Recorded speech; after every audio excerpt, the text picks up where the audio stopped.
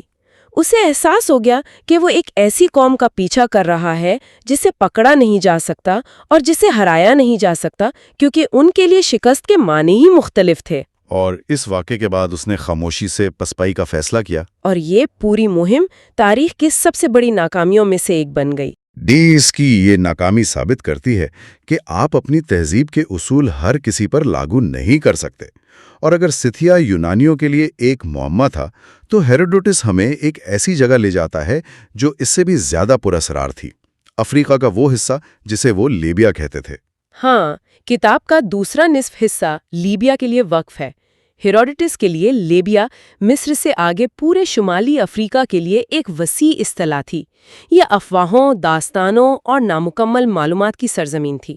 یہ تو بالکل ہیر بی ڈریگنز والا علاقہ لگتا ہے، نقشے کا وہ حصہ جہاں صرف کہانیاں ہوتی ہیں، حقیقت نہیں۔ بالکل وہی، اور ہیروڈوٹس ان کہانیوں کو بڑی تفصیل سے بیان کرتا ہے۔ وہ مختلف قبائل کا ذکر کرتا ہے جن کے رسم و رواج سیتھیوں سے بھی زیادہ عجیب تھے۔ جیسے کہ مثلاً میکسینس نامی قبیلہ جو خود کو ٹروائے کے لوگوں کی اولاد کہتے تھے اور اپنے جسموں کو لال رنگ سے رنگتے تھے۔ اور ایک قبیلے کی عورتیں جنگ میں رتھ چلاتی تھیں۔ یہ تو یونانی معاشرے کے لیے ایک ناقابل تصور بات ہوگی۔ جی، زاویسینز قبیلہ، یہ یونانیوں کے لیے کتنی عجیب بات ہوگی۔ جہاں عورتیں گھر کی چار دیواری تک محدود تھیں، یہ کہانیاں ان کے اپنے سماجی اصولوں کو چیلنج کرتی تھیں۔ اور وہ بندر کھانے والے لوگ، جازنٹینز، جو بندر کھاتے تھے، اور ان کے ملک میں شہد کی اتنی بہتات تھی کہ وہ اسے آسانی سے حاصل کر لیتے تھے۔ یہ سب ایک افسانوی جنت جیسا لگتا ہے۔ اور یہاں ہیروڈوٹس ایک بہت دلچسپ نقطہ اٹھاتا ہے۔ وہ یونانی دیوی منروا یعنی اتھینا کے لباس کا موازنہ لیبیا کی عورتوں کے لباس سے کرتا ہے۔ ہاں، یہ ایک حیران کن دعویٰ ہے۔ وہ کہتا ہے کہ اتھینا کا لباس اور اس کی مشہور ڈھال جسے ایگس کہتے ہیں، دراصل لیبیا کی عورتوں کے بکری کی کھال سے بنے لباس سے ماخوذ ہے۔ اوہو، یعنی وہ یہ کہہ رہا ہے کہ ہماری اپنی تہذیب، ہمارے اپنے دیوتاؤں کی جڑیں بھی ان وحشی لوگوں میں ہو سکتی ہیں۔ بالکل، یہ تو اس وقت کے یونانیوں کے لیے ایک بڑا جھٹکا ہوگا جو خود کو دنیا کی سب سے مہذب قوم سمجھتے تھے۔ یہی ہیروڈوٹس کی خاصیت ہے، وہ مسلسل ثقافتی سرحدوں کو دھندلا رہا ہے۔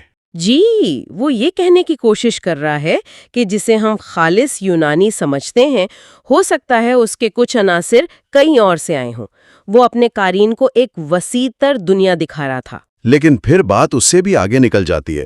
وہ کچھ ایسے جانوروں اور مخلوقات کا بھی ذکر کرتا ہے جن کے بارے میں لیبیا کے لوگ بتاتے تھے۔ یہاں آ کر تو لگتا ہے کہ ہیروڈوٹس بس کہانیاں سنا رہا ہے۔ آپ ان مخلوقات کی بات کر رہے ہیں جیسے کتے جیسے چہروں والی مخلوق، اور بغیر سر والی مخلوق جن کی آنکھیں ان کے سینے میں ہوتی ہیں، اور جنگلی مرد اور جنگلی عورتیں۔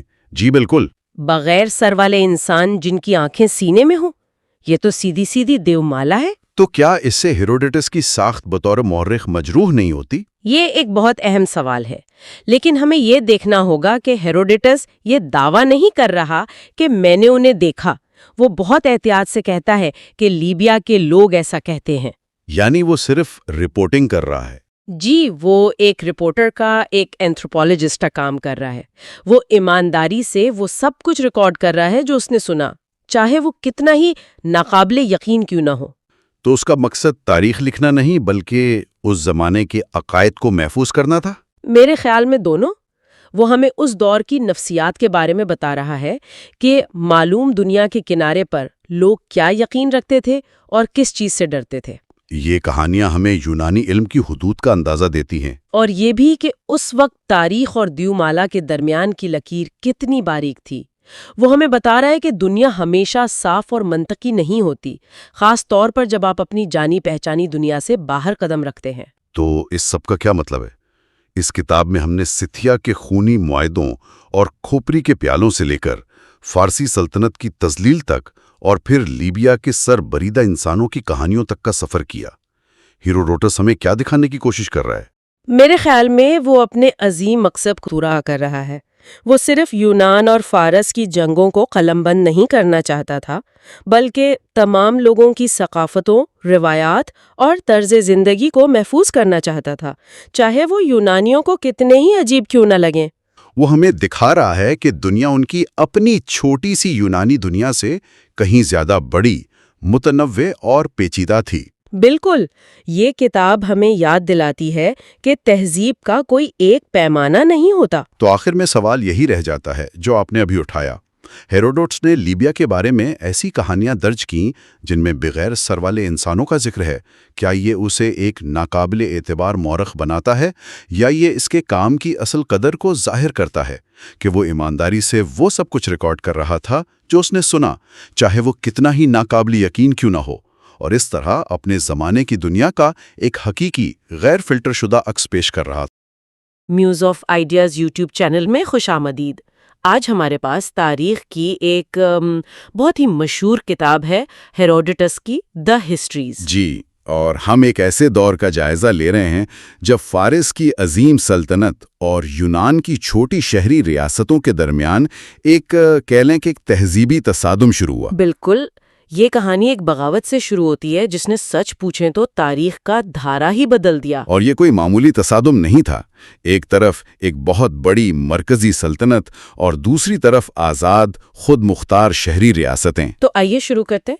ہم کتاب پنجم سے بات شروع کریں گے، جسے آئیونین بغاوت یعنی دی آئیونین ریولٹ بھی کہا جاتا ہے۔ ٹھیک، تو پس منظر یہ ہے کہ آئیونیا کے یونانی جو آج کے ترکی کے ساحلی علاقوں میں رہتے تھے، وہ فارسی حکمرانی کے تحت، اور وہ اس سے خوش نہیں تھے، مطلب بے چینی بڑھ رہی تھی۔ جی، لیکن دلچسپ بات یہ ہے کہ اس بغاوت کی آگ بھڑکانے والا شخص خود فارسی بادشاہ ڈائرس کے دربار میں بیٹھا تھا، سوسا میں۔ ہسٹیس، ملیٹس کا حاکم۔ بالکل، اور وہ وہاں کوئی اپنی مرضی سے نہیں تھا۔ ڈیریس نے اسے ایک طرح سے اعزازی قیدی بنا کے رکھا ہوا تھا۔ اسے اس پر شک تھا؟ شک بھی تھا اور وہ اس کے اثر و رسوخ سے ڈرتا بھی تھا۔ تو جب ڈیریس کو خبر ملی کہ ملٹس میں ہستیس کے نائب ارسٹاگورس نے بغاوت کر دی ہے، اس نے فوراً ہستیس کو بلوایا۔ اور یہاں ہستیس کا جواب وہ کمال کا ہے۔ وہ مکمل بے گناہی کا ڈرامہ کرتا ہے۔ جی، وہ کہتا ہے کہ یہ سب میری غیر موجودگی کی وجہ سے ہوا ہے۔ اس نے کہا، اگر میں وہاں ہوتا تو کوئی ایک شہر بھی ہلنے کی جرت نہ کرتا۔ اور پھر وہ بادشاہ کو ایک لالچ دیتا ہے۔ ہاں، وہ کہتا ہے کہ مجھے بس ایونیا جانے دیں، میں سب کچھ ٹھیک کر دوں گا۔ اور صرف یہی نہیں، اس نے قسم کھائی کہ وہ دنیا کے سب سے بڑے جزیرے سارڈینیا کو بھی فتح کر کے بادشاہ کا باجگزار بنا دے گا۔ یہ اس کی چالاکی تھی۔ وہ جانتا تھا کہ ڈیریس کی سلطنت پھیلانے کی بھوک کتنی زیادہ ہے۔ تو اس نے بادشاہ کو دھوکہ دے کر وہاں سے نکلنے کا راستہ بنایا۔ بالکل، لیکن زمین پر مطلب ایونیا میں بغاوت تو زور پکڑ رہی تھی۔ ارسٹاگورس کو اتحادیوں کی ضرورت تھی، اور اسی لیے وہ ایتھنز پہنچا۔ جی، لیکن ایتھنز نے مدد کرنے پر رضامندی کیوں ظاہر کی؟ یہ ایک چھوٹی سی شہری ریاست تھی اور فارس اس وقت کی سپر پاور۔ یہ تو ایک طرح سے خودکشی تھی، ہے نا؟ دیکھیں، یہ ایک بہت اہم سوال ہے۔ ایک زاویے سے دیکھیں تو یہ بالکل بے وقوفی لگتی ہے، لیکن دوسرے زاویے سے یہ ان کے جمہوری نظریات کا امتحان تھا۔ اچھا، وہ کیسے؟ ایتھنز کے شہری جو خود حکومت کرتے تھے، وہ ایونیا کے یونانیوں کی آزادی کی پکار پر زیادہ ہمدردی محسوس کرتے تھے۔ ان کے لیے یہ ایک نظریاتی فیصلہ بھی تھا۔ تو انہوں نے 20 بحری جہاز بھیجے؟ ہاں، صرف 20، لیکن ان 20 جہازوں نے تاریخ بدل دی۔ اور ہیروڈوٹس نے انہی جہازوں کے بارے میں لکھا ہے کہ یہ یونانیوں اور غیر یونانیوں دونوں کے لیے برائیوں کا آغاز تھے۔ یہ ایک بہت گہری بات ہے۔ اس سے پہلے یہ فارس اور ایونیا کا مقامی مسئلہ تھا۔ ایتھنز کے شامل ہونے سے یہ ایک تہذیبی تصادم بن گیا۔ اس بھی بات جو ہوا وہ فارس کے لیے ایک بہت بڑا دھچکا تھا۔ بہت بڑا۔ ایتھنز اور آئیونیا کی مشترکہ فوج نے سارڈس پر حملہ کر دیا، جو اس علاقے کا فارسی دارالحکومت تھا، اور اسے جلا کر راکھ کر دیا۔ سارڈس کا جلنا صرف ایک شہر کی تباہی نہیں تھی، یہ ایک علامتی فتح تھی۔ یہ فارسی وقار پر سیدھا حملہ تھا۔ اور جب بادشاہ ڈیریس کو اس کی خبر ملی تو کہتے ہیں کہ اس نے ایونیائی باغیوں کی زیادہ پرواہ نہیں تھی۔ وہ جانتا تھا کہ انہیں تو سزا ملی جائے گی۔ اس نے پوچھا، یہ ایتھنز والے کون ہیں؟ بالکل، اس سوال میں حیرت بھی تھی اور شدید غصہ بھی۔ اور یہیں سے ڈیریس کا وہ مشہور حلف سامنے آتا ہے۔ اس نے آسمان کی طرف ایک تیر چلایا اور دیوتاؤں سے دعا کی کہ اسے ایتھنز والوں سے بدلہ لینے کی طاقت دیں۔ اور پھر اس نے اپنے ایک ملازم کو حکم دیا کہ وہ ہر کھانے پر دن میں 3 بار اسے یاد دلائے، آقا، ایتھنز والوں کو یاد رکھنا۔ یہ تو کسی فلم کا سین لگتا ہے۔ بالکل، اور یہ صرف ڈرامہ نہیں تھا، یہ سلطنت کی پالیسی بن گئی۔ ایک شخص کا غصہ پوری سلطنت کی خارجہ پالیسی میں بدل گیا۔ ایتھنز اب سلطنت کا ذاتی دشمن بن چکا تھا۔ تو ایونیائی بغاوت تو آخر کار کچل دی گئی، ملش شہر تباہ کر دیا گیا۔ ہاں، لیکن اس کی آگ نے ایک ایسی چنگاری بھڑکا دی تھی جو اب بجھنے والی نہیں تھی۔ یہیں سے ہماری کہانی کتاب ششم میں داخل ہوتی ہے، جس کا مرکز ہے میراتھن کی جنگ، دا بیٹل آف میراتھن۔ ٹھیک ہے، تو بغاوت کچلنے کے بعد فارسیوں نے ایک مثال قائم کی۔ جی، یہ صرف فوجی فتح نہیں تھی بلکہ نفسیاتی جنگ بھی تھی۔ انہوں نے دوسرے آئونیائی شہروں کو خبردار کیا کہ بغاوت کا انجام کیا ہوگا۔ ان کے لڑکوں کو خواجہ سرا بنا دیا جائے گا، لڑکیوں کو دور دراز علاقوں میں بھیج دیا جائے گا، اور ان کی زمینیں غیر ملکیوں کو دے دی جائیں گی۔ مقصد صرف سزا دینا نہیں تھا بلکہ مستقبل میں کسی بھی مزاحمت کے خیال کو جڑ سے اکھاڑ پھینکنا تھا۔ لیکن ڈیریس ایتھنز کو نہیں بھولا تھا۔ بالکل نہیں، اس کا وہ حلف ابھی باقی تھا۔ اس نے ایک بہت بڑی بحری مہم تیار کی جس کا مقصد صرف اور صرف ایتھنز کو سزا دینا تھا۔ اور اس مہم کی قیادت ڈیٹیز اور آرٹوفرنس کر رہے تھے۔ جی، اور اس مہم کے دوران ایک بہت ہی دلچسپ واقعہ پیش آیا جب فارسی بحری بیڑا ڈیلوس کے مقدس جزیرے پر پہنچا، جہاں دیوتا اپالو اور آرٹمس کی پیدائش ہوئی تھی۔ ہاں، تو وہاں کے باشندے ڈر کے بھاگ گئے، لیکن فارسی جرنل ڈیٹیز نے انہیں واپس بلایا اور ایک ایسا اعلان کیا جس کی کسی کو توقع نہیں تھی۔ اس نے کہا، اے مقدس لوگو، تم کیوں بھاگ گئے؟ میں اس سرزمین کو نقصان نہیں پہنچاؤں گا۔ اور صرف یہی نہیں، اس نے وہاں کی قربانگاہ پر 300 ٹیلنٹ لوبان بھی جلایا، جو ایک بہت بڑی بھیٹ تھی۔ تو وہ یہ کیا دکھانا چاہ رہا تھا؟ یہ فارسی سلطنت کی دوہری پالیسی تھی، ایک طرف بے رحمی اور دوسری طرف یہ پیغام کہ اگر تم سر جھکا دو تو ہم تمہارے عقائد کا احترام کریں گے۔ یہ طاقت اور رحم دلی کا ایک ملاپ تھا، ایک طرح کی سافٹ پاور ڈپلومیسی۔ اچھا، تو آخرکار یہ فوج میراتھن کے میدان میں اتری جو ایتھنز سے زیادہ دور نہیں تھا؟ جی، اور ان کے ساتھ ایتھنز کا معزول آمر ہپیاس بھی تھا۔ وہ کیا کر رہا تھا وہاں؟ وہ فارسیوں کی مدد سے دوبارہ اقتدار حاصل کرنے کی امید لگائے بیٹھا تھا۔ فارسیوں کا خیال تھا کہ اس کی موجودگی سے ایتھنز میں پھوٹ پڑ جائے گی۔ اور یہاں ہیروڈوٹس ایک اور دلچسپ واقعہ بتاتا ہے۔ جب ہپیاس وہاں پہنچا جی، تو اسے ایک زوردار چھینک اور کھانسی آئی۔ ہاں، اور چونکہ وہ بوڑھا تھا، اس کا ایک دانت ٹوٹ کر ریت میں گر گیا، اس نے بہت تلاش کیا لیکن وہ دانت نہیں ملا۔ جس پر اس نے ٹھنڈی آہ بھری اور کہا، یہ زمین ہماری نہیں ہو سکتی، اور میرا حصہ بس اتنا ہی تھا جتنا میرے دانت نے حاصل کیا۔ ایک شگن۔ ہیروڈوٹس کی کہانیوں میں ایسے شگون بہت اہم ہوتے ہیں۔ یہ اس بات کی طرف اشارہ تھا کہ فارسیوں کی قسمت اچھی نہیں تھی، ان کی اندرونی پھوٹ ڈلوانے کی اسٹریٹجی ناکام ہونے والی تھی۔ اور واقعی ایسا ہی ہوا۔ ایتھنز کی فوج جو تعداد میں بہت کم تھی، بہت کم، انہوں نے حملہ کرنے کا ایک انتہائی جرأت مندانہ فیصلہ کیا۔ اور صرف حملہ نہیں، انہوں نے دوڑتے ہوئے حملہ کیا، جو اس وقت کی جنگی حکمت عملی کے بالکل خلاف تھا، اور فارسیوں کو ایک شاندار اور فیصلہ کن شکست دی۔ یہ ایک ایسی فتح تھی جس نے سب کو، مطلب پوری دنیا کو حیران کر دیا۔ فارس کی عظیم فوج ایتھنز کے شہری سپاہیوں کے ایک چھوٹے سے گروہ سے ہار گئی۔ اس کی وجہ کیا تھی؟ صرف بہادری؟ بہادری تو تھی، لیکن اس کے پیچھے ایک خاص فوجی نظام تھا۔ آپ نے ہوپلائٹ سپاہی کا نام سنا ہوگا؟ جی، وہ بھاری کوچ اور بڑی ڈھال والے سپاہی۔ بالکل، وہ ایک دیوار کی طرح لڑتے تھے جسے فیلینکس کہتے ہیں۔ یہ فارس کی ہلکی پھلکی فوج سے بالکل مختلف تھا۔ یہاں ہر سپاہی اپنے ساتھ والے پر انحصار کرتا تھا۔ یہ صرف ہتھیاروں کی نہیں بلکہ دو مختلف جنگی فلسفوں کی جیت تھی۔ ایک طرف سلطنت کے سپاہی اور دوسری طرف اپنی آزادی کے لیے لڑنے والے شہری۔ بالکل یہی بات ہے۔ تو اس تاریخی فتح کے بعد کیا جنگ ختم ہو گئی؟ نہیں، بالکل نہیں۔ میراتھن کی فتح صرف ایک جنگ کا اختتام نہیں تھی، یہ ایک نئے دور کا آغاز تھا۔ اس نے یہ ثابت کر دیا کہ فارس کی فوج ناقابل شکست نہیں ہے۔ جی، اور اس نے یونانیوں، خاص طور پر ایتھنز والوں کو ایک نیا خود اعتماد دیا۔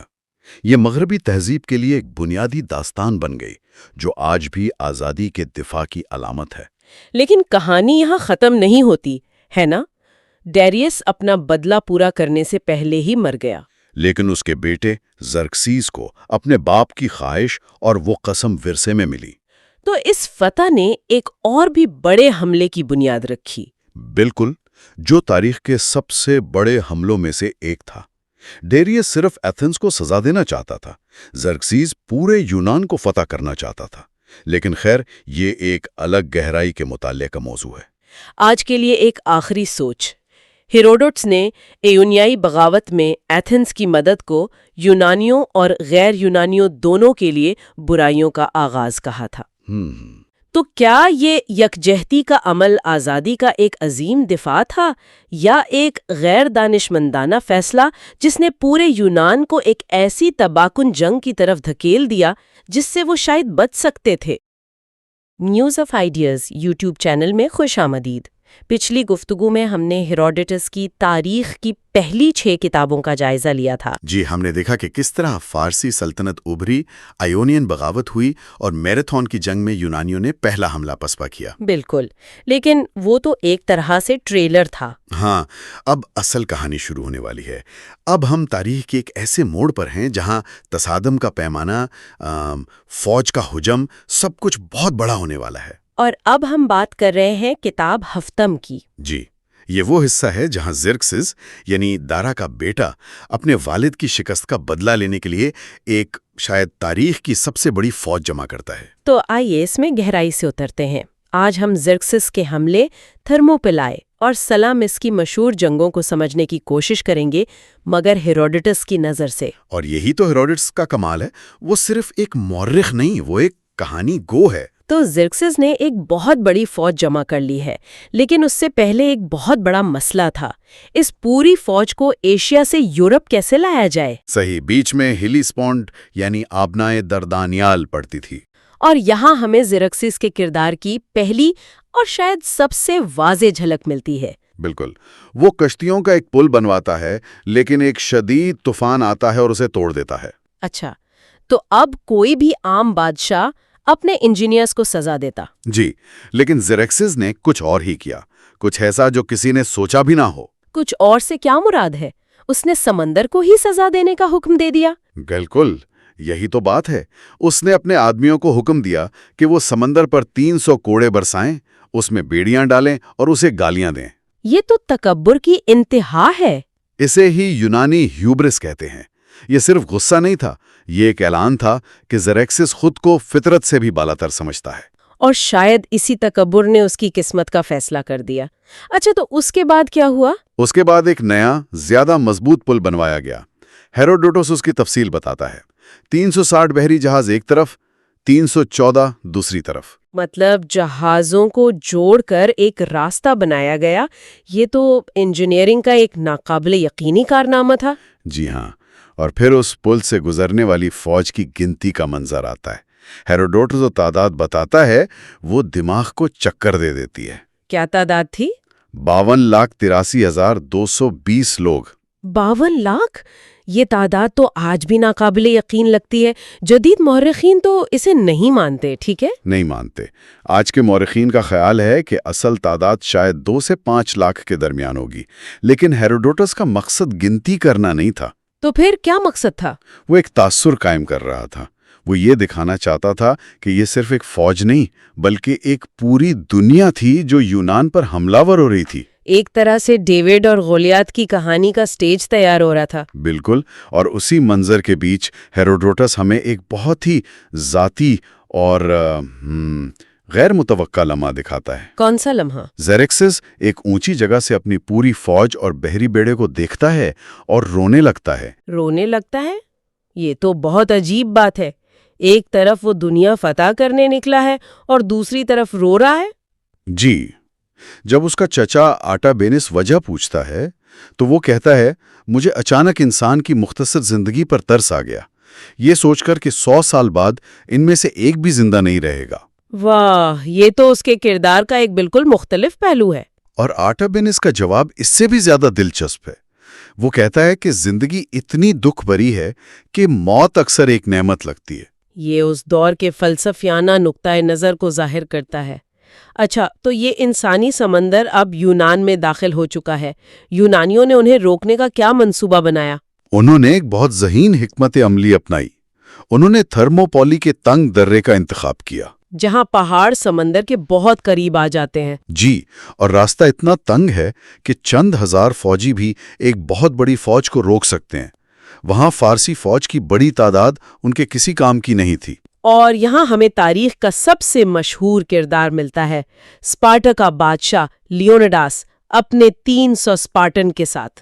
جی، حالانکہ ان کے ساتھ کچھ ہزار دوسرے یونانی بھی تھے، لیکن کہانی ان 300 پر ہی مرکوز ہو جاتی ہے۔ اور اس کی کوئی خاص وجہ؟ ایک بہت بڑی وجہ ہے۔ ہیروڈوٹس کے مطابق لیونیڈاس کو ڈیلفی کی ایک پیشن گوئی معلوم تھی، جس میں کہا گیا تھا کہ یا تو اسپارٹا تباہ ہو جائے گا یا اس کا ایک بادشاہ مرے گا۔ اچھا، تو وہ وہاں جیتنے نہیں گیا تھا؟ وہ وہاں مرنے گیا تھا۔ اس نے اپنی قسمت کا انتخاب کیا تاکہ اسپارٹا کو بچا سکے۔ یہ ایک مذہبی اور ثقافتی فرض تھا۔ اور جنگ کے دوران ہیروڈوٹس بتاتا ہے کہ زیرکسز جو لڑائی دیکھ رہا تھا وہ 3 بار اپنی کرسی سے اچھل پڑا۔ جی، وہ یونانیوں کی بہادری دیکھ کر حیران تھا اور اپنی فوج کی حالت دیکھ کر خوفزدہ۔ لیکن پھر غداری ہوتی ہے۔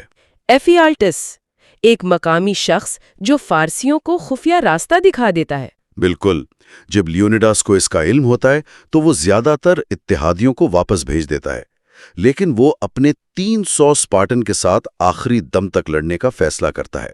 یہیں پر ہیروڈوٹس 2 اسپارٹن، یورٹس اور آرسٹوڈیمس کی کہانی سناتا ہے۔ جی، جو آنکھوں کی بیماری کی وجہ سے پیچھے رہ گئے تھے۔ یورپیت یہ سن کر کہ فارسی آ رہے ہیں، اپنا کوچ پہنتا ہے اور اپنے ہیلوٹ یعنی غلام سے کہتا ہے کہ اسے جنگ میں لے جائے۔ اور وہ لڑتے ہوئے مر جاتا ہے۔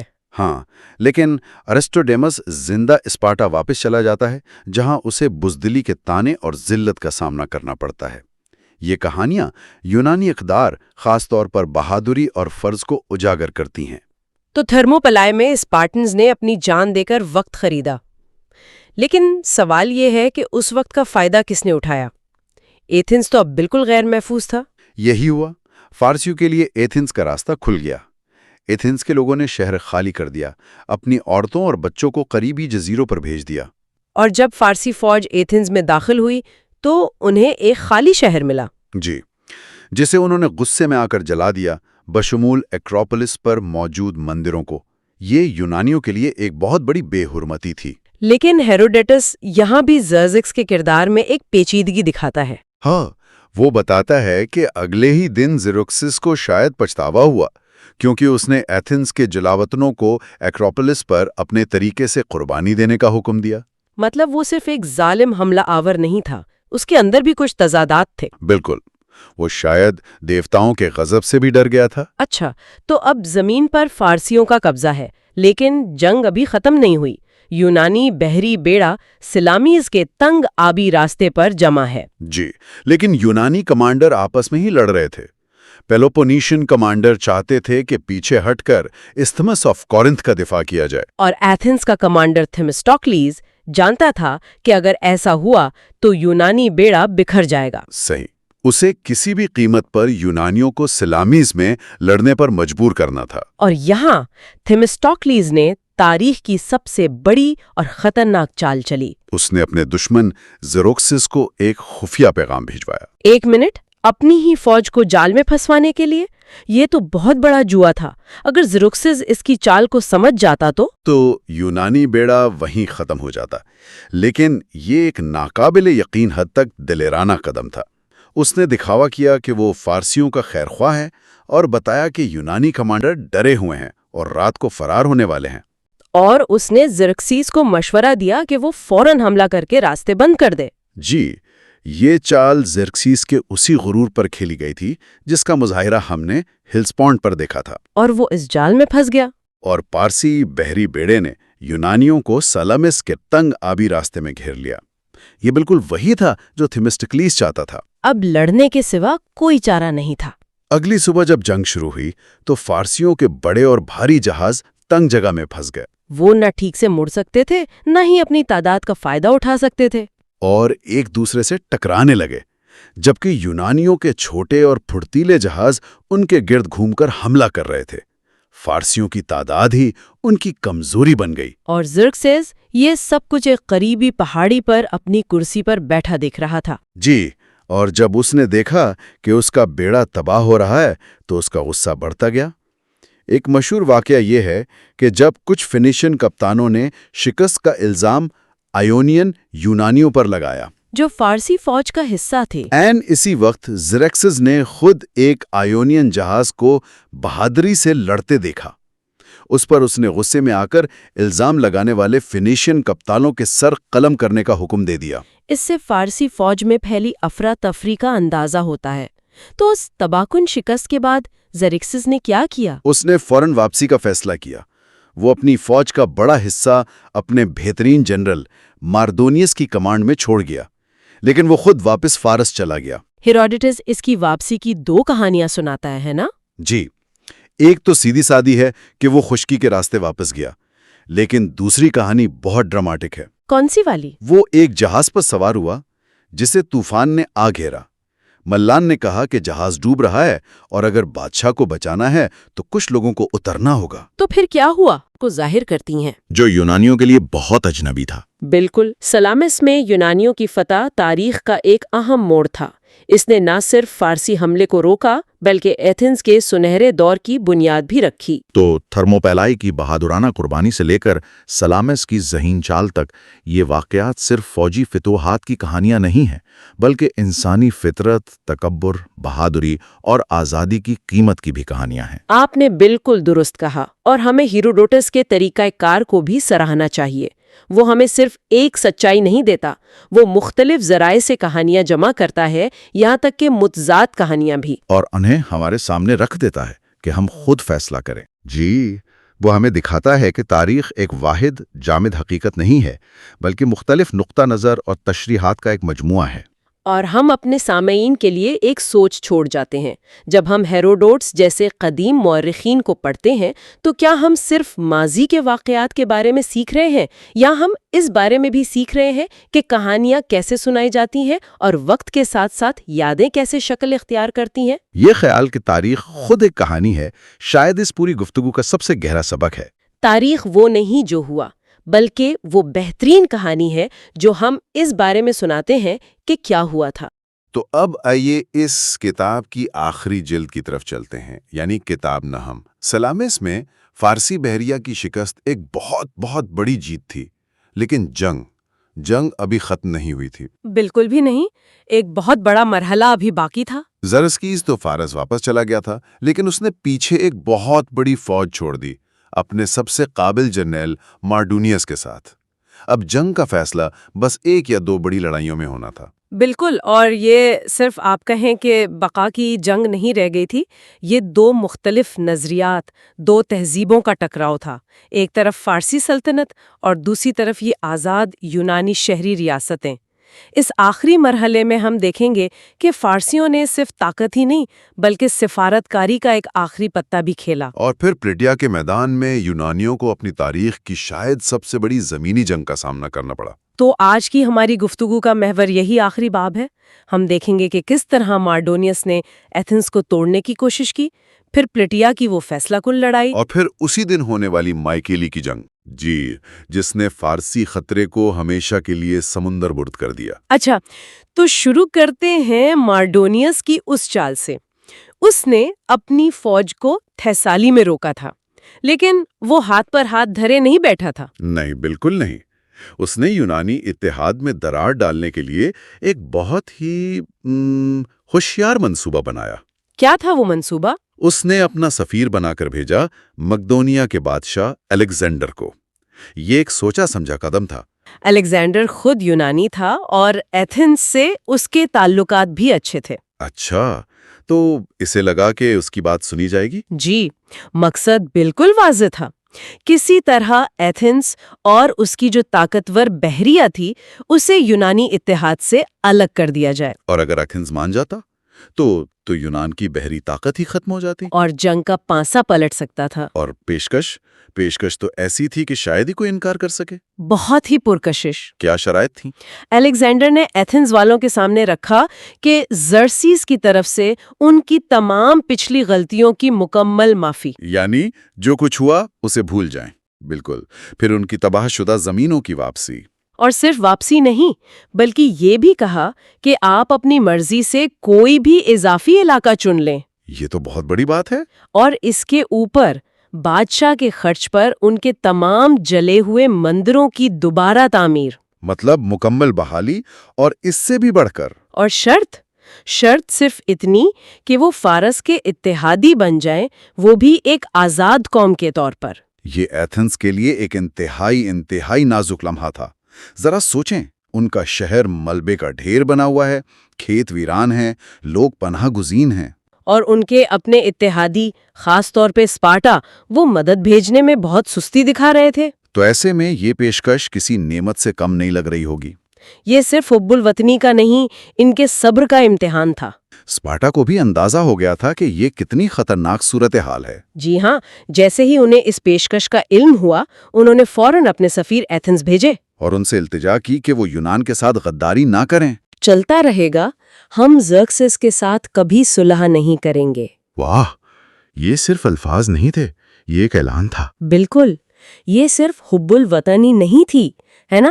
ایتھنز والوں کے لیے فارسی اتحاد کا مطلب تھا اپنی نئی جمہوریت کو ایک شہنشاہ کے تابع کرنا. یہ ان کی پوری شناخت کے خلاف تھا. صحیح. اور پھر وہ اسپارٹا والوں کی طرف مڑے اور انہیں کیا کہا؟ انہیں کہا کہ ہم نے یہ پیشکش یونانی زیوس کے احترام اور یونانی خون کے رشتے کی وجہ سے ٹھکرائی ہے. لیکن ساتھ ہی انہوں نے اسپارٹا کو خوب جھاڑا بھی. جی، انہوں نے کہا کہ تمہیں ہماری حالت کا اندازہ ہونا چاہیے تھا اور پہلے ہی مدد کو آنا چاہیے تھا. اب فوراً اپنی فوج بھیجو، ورنہ ہم اپنے بچاؤ کے لیے کوئی اور راستہ نکال لیں گے. یہ تو ایک طرح کی دھمکی بھی تھی. اور یہی وہ نقطہ تھا جو اسپارٹا کو ہلانے کے لیے کافی تھا. ایک تھیجین شہری نے بھی انہیں خبردار کیا کہ اگر دیر کی تو ایتھنز واقعی فارس سے مل سکتا ہے. اور آخرکار انہوں نے پوسینیاس کی قیادت میں اپنی فوج روانہ کی. تو سفارتکاری کا راستہ تو اب بند ہو گیا تھا. مارڈونیس کا اگلا قدم ظاہر ہے کہ طاقت کا استعمال ہی تھا. جی، جب اسے اسپارٹن فوج کی روانگی کی خبر ملی تو اس نے ایتھنز کا جو بچا کھچا حصہ تھا اسے بھی جلا دیا اور بیوٹیا کے کھلے میدانوں کی طرف پیچھے ہٹ گیا. وہ علاقہ اس کی گھڑ سوار فوج کے لیے بہترین تھا، ہے نا؟ بالکل. پلاٹیا کے میدان میں فارسی فوج نے لکڑی کا ایک بہت بڑا قلعہ نما کیمپ قائم کیا. یہاں ایک بہت ہی عجیب واقعہ پیش آیا جسے ہیروڈوٹس نے ریکارڈ کیا ہے. کون سا واقعہ؟ اورکومینوس کا ایک امیر شخص تھا، تھرسینڈر. اس نے بتایا کہ جنگ سے پہلے اسے تھیبس میں ایک ضیافت میں مدعو کیا گیا تھا جہاں فارسی اور یونانی امراء ایک ساتھ بیٹھے تھے. اچھا. اس نے بتایا کہ اس کے ساتھ بیٹھے ایک فارسی افسر نے یونانی زبان میں اس سے بات کرنا شروع کی اور پھر روتے ہوئے پیشن گوئی کی کہ تم دیکھنا، اس بڑی فوج اور ہم میں سے بہت کم لوگ زندہ بچیں گے. یہ تو رونگٹے کھڑے کر دینے والی بات ہے. ایک فارسی افسر اپنی ہی فوج کی تباہی پر رو رہا ہے. جی، اس سے اندازہ ہوتا ہے کہ شاید فارسی کیمپ کے اندر بھی سب کچھ ٹھیک نہیں تھا. ایک خوف تھا، ایک بے یقینی تھی. بہرحال جنگ کا آغاز تو ایک چھوٹی سی جھڑپ سے ہوا. جی، جس میں فارسی گھڑ سوار فوج کا کمانڈر ماسٹیس شامل تھا. یہ واقعہ بظاہر چھوٹا تھا لیکن اس کا نفسیاتی اثر بہت بڑا نکلا. ماسٹیس نے اپنے گھڑ سواروں کے ساتھ یونانیوں پر حملہ کیا. اس جھڑپ میں کیا خاص بات تھی؟ خاص بات خود ماسٹیس تھا. وہ بہت قداور، خوبصورت اور فوج میں بے حد مقبول تھا اور اس نے سونے کا زرہ بختر پہنا ہوا تھا. تو وہ میدان جنگ میں الگ ہی نظر آتا ہوگا. بالکل. جب ایتھنز کے تیر اندازوں نے اس کے گھوڑے کو مار گرایا تو وہ زمین پر گر گیا. اس کے زرہ بختر کی وجہ سے اسے مارنا مشکل تھا، لیکن آخر کار ایک فوجی نے اس کی آنکھ میں ہتھیار گھونپ کر اسے ہلاک کر دیا. اور اس کی لاش پر شدید لڑائی ہوئی. بہت شدید، لیکن آخر میں یونانیوں نے اس پر قبضہ کر لیا. اور یہ ان کے لیے ایک بہت بڑی نفسیاتی جیت تھی. بہت بڑی. انہوں نے مسٹیس کی لاش کو ایک گاڑی پر رکھ کر اپنی پوری فوج کے سامنے گھنایا. یہ فارسیوں کے لیے ایک بہت بڑا دھچکا تھا اور یونانیوں کے لیے ثبوت کہ یہ دشمن ناقابل شکست نہیں. اس کے بعد کئی دن تک ایک اعصابی جنگ جاری رہی. جی، دونوں فوجیں ایک دوسرے کے سامنے کھڑی تھیں لیکن کوئی بھی بڑا حملہ کرنے کو تیار نہیں تھا. دونوں طرف قربانیوں کے شگون حملے کے حق میں نہیں آ رہے تھے. یہ پوسینیس پر بہت دباؤ کا وقت ہوگا. بہت زیادہ. صرف انتظار کا دباؤ نہیں تھا. اس دوران فارسی گھڑ سوار یونانیوں کو مسلسل تنگ کر رہے تھے، چھاپا مار حملے کر کے. جی، اور سب سے بڑا بحران تب پیدا ہوا جب انہوں نے اس چشمے پر قبضہ کر لیا جہاں سے پوری یونانی فوج کو پانی ملتا تھا. اوہ، تو اب فوج پیاسی تھی. بالکل. پوسینیاس کا رات میں اپنی پوزیشن تبدیل کرنے کا فیصلہ کوئی بھگوڑا پن نہیں تھا، بلکہ ایک انتہائی خطرناک لیکن ضروری قدم تھا. تو اس نے رات کے اندھیرے میں فوج کو ایک بہتر جگہ پر منتقل کرنے کا حکم دیا جہاں پانی تھا. جی، لیکن یہ منصوبہ بری طرح افراتفری کا شکار ہو گیا. کچھ دستے جلدی نکل گئے، کچھ نے جانے سے انکار کر دیا، اور صبح تک پوری یونانی فوج بکھری ہوئی نظر آ رہی تھی. اور یہی مارڈونیس کی سب سے بڑی غلط فہمی ثابت ہوئی. بالکل. جب اس نے صبح یونانیوں کو اس طرح منتشر دیکھا تو اس نے سوچا کہ وہ بھاگ رہے ہیں. اس نے تکبر سے کہا، یہ ہیں وہ اسپارٹن جو کبھی پیٹھ نہیں دکھاتے. اور اپنی بہترین فارسی پیدل فوج دی ایمورٹلز کو حملے کا حکم دے دیا. اسپارٹا والوں کے لیے یہ تو ایک انتہائی کٹھن لمحہ تھا. وہ بے ترتیب تھے، ان پر فارسی تیروں کی بارش ہو رہی تھی. اور قربانی کی شگون اب بھی حملے کے لیے خراب تھے. کہتے ہیں کہ پوسینیس نے آسمان کی طرف دیکھ کر دیوی ہیرا سے دعا کی. اور پھر کیا ہوا؟ جیسے ہی اس نے دعا ختم کی، شگون سازگار ہو گئے اور اسپارٹا نے جوابی حملے کا حکم دے دیا. یہ تھا لڑائی کا فیصلہ کن موڑ. جی، اسپارٹن فوج جو اپنی ڈسپلنڈ فیلنگز کے لیے مشہور تھی، اس نے فارسیوں کی بید کی ڈھالوں سے بنی دیوار کو توڑ دیا. فارسی بہادری سے لڑے، لیکن ان کے چھوٹے نیزے اسپارٹن کے لمبے نیزوں کے سامنے بیکار تھے. اور خود مارڈونیس، وہ بھی لڑائی میں شامل تھا. جی، وہ ایک سفید گھوڑے پر سوار تھا اور بہادری سے لڑ رہا تھا. لیکن ایک اسپارٹن فوجی جس کا نام مینسٹس تھا، اس نے ایک پتھر مار کر اسے ہلاک کر دیا. اور اس کی موت کے ساتھ ہی فارسی فوج کی ہمت ٹوٹ گئی. ان کا کمانڈر مر چکا تھا، ان میں کوئی نظم و ضبط باقی نہیں رہا، اور وہ اپنے لکڑی کے کیمپ کی طرف بھاگے. اسی دوران ایک اور فارسی جرنیل تھا، ارطبازس. ہاں، ارطبازس جو شروع سے ہی اس جنگ کے خلاف تھا. اس نے جب دیکھا کہ جنگ کا پانسا پلٹ گیا ہے تو وہ اپنے 40,000 سپاہیوں کے ساتھ خاموشی سے میدان جنگ سے پیچھے ہٹ گیا. اور سیدھا ہی ہیلیسپونٹ کی طرف فرار ہو گیا. جی. پھر یونانیوں نے فارسی کیمپ کا محاصرہ کر لیا. اور ایتھنز والوں کی مدد سے، جنہوں نے دیواریں توڑنے میں مہارت حاصل کر لی تھی، انہوں نے کیمپ پر دھاوا بول دیا. اور وہاں ایک خوفناک قتل عام ہوا. اور جو خزانہ ان کے ہاتھ لگا وہ ناقابل یقین تھا. سونے کے صوفے، خیمے، بیش قیمت برتن، ہر طرح کا سامان تعیش. اس فتح نے یونان کی تقدیر ہی بدل دی. زمین پر فارسی فوجی طاقت کا غرور خاک میں مل گیا. اور حیرت انگیز طور پر جس دن پلاٹیا میں یہ سب ہو رہا تھا، اسی دن سینکڑوں میل دور ایجین سمندر کے پار مائیکل کے ساحل پر ایک اور فیصلہ کن جنگ لڑی جا رہی تھی. یونانی بحریہ ساموس کے جزیرے پر پہنچی. لیکن فارسی بحریہ جو سیلامس کی شکست کے بعد نفسیاتی طور پر کمزور ہو چکی تھی، وہ ایک اور بحری جنگ کا خطرہ نہیں لینا چاہتی تھی. تو انہوں نے کیا کیا؟ انہوں نے اپنی کشتیوں کو مائیکل کے ساحل پر کھینچ لیا اور اپنی زمینی فوج کی حفاظت میں لکڑی کی ایک باڑ بنا کر مورچہ بند ہو گئے. انہوں نے سوچا کہ یہاں وہ محفوظ ہیں. لیکن یونانیوں نے بھی ہمت نہیں ہاری. انہوں نے اپنی فوجیں ساحل پر اتار دیں اور زمینی حملے کا فیصلہ کیا. اور اسی وقت ہیروڈوٹس کے مطابق ایک معجزہ ہوا. جی، پوری یونانی فوج میں ایک افواہ یا ایک الہامی پیغام جنگل کی طرح پھیل گیا کہ پلاٹیا میں ان کے ساتھیوں نے مارڈونیس کی فوج کو شکست دے دی ہے. یہ خبر سچ تھی یا نہیں، اس سے فرق نہیں پڑتا تھا. اس نے یونانی فوجیوں کے حوصلے آسمان پر پہنچا دیے. انہیں لگا کہ دیوتا ان کے ساتھ ہیں. ایک نئے جوش و جذبے کے ساتھ انہوں نے پارشی کیمپ پر حملہ کر دیا. ایتھنز کی فوج نے سیدھا ساحل کے ساتھ حملہ کیا، جبکہ اسپارٹا کی فوج نے ایک مشکل پہاڑی راستہ لیا تاکہ پارسیوں کو گھیر سکیں. بالکل. پارسیوں نے اپنی ڈھالوں کی دیوار کے پیچھے بہادری سے مقابلہ کیا، لیکن ایتھنز کی فوج نے آخرکار ان کی صفوں کو توڑ دیا. اور جیسے ہی یونانی باڑ کے اندر داخل ہوئے، فارسی فوج بھاگ کھڑی ہوئی. اور پھر وہی ہوا جو پلیٹیا میں ہوا تھا. فارسی فوج کا قتل عام کیا گیا اور یونانیوں نے ان کے تمام بحری جہازوں کو آگ لگا دی. اس فتح نے تو ایشیا میں پارسی بحری طاقت کی کمر ہی توڑ کر رکھ دی. جی، ایجین سمندر اب مؤثر طریقے سے یونانیوں کے کنٹرول میں تھا. تو اس سب کا کیا مطلب ہے؟ پلیٹیا اور مائیکلے میں ایک ہی دن ہونے والی یہ دوہری فتوحات یہ معمولی نہیں تھی. بالکل نہیں. انہوں نے یونان پر زرکسیز کے حملے کا مکمل خاتمہ کر دیا۔ وہ خطرہ جو 2 سال سے یونان کے سر پر منڈلا رہا تھا، آخر کار ٹل چکا تھا۔ یہ تاریخ کا ایک بہت بڑا موڑ تھا۔ بہت بڑا۔ یہ صرف ایک دفاعی جنگ کی کامیابی نہیں تھی، اس نے آئیونین یونانیوں کی آزادی کی راہ ہموار کی جو ایشیا میں پارسی حکمرانی کے تحت رہ رہے تھے۔ اور اس نے طاقت کا توازن فارس سے یونانی شہری ریاستوں کی طرف منتقل کر دیا۔ جی، خاص طور پر ایتھنز اور اسپارٹا کی طرف۔ آنے والی دہائیوں میں جو یونانی تہذیب کا سنہرا دور شروع ہوا، اس کی بنیاد انہی فتوحات نے رکھی تھی۔ تو آخر میں سامعین کے لیے ایک سوچ چھوڑے جاتے ہیں۔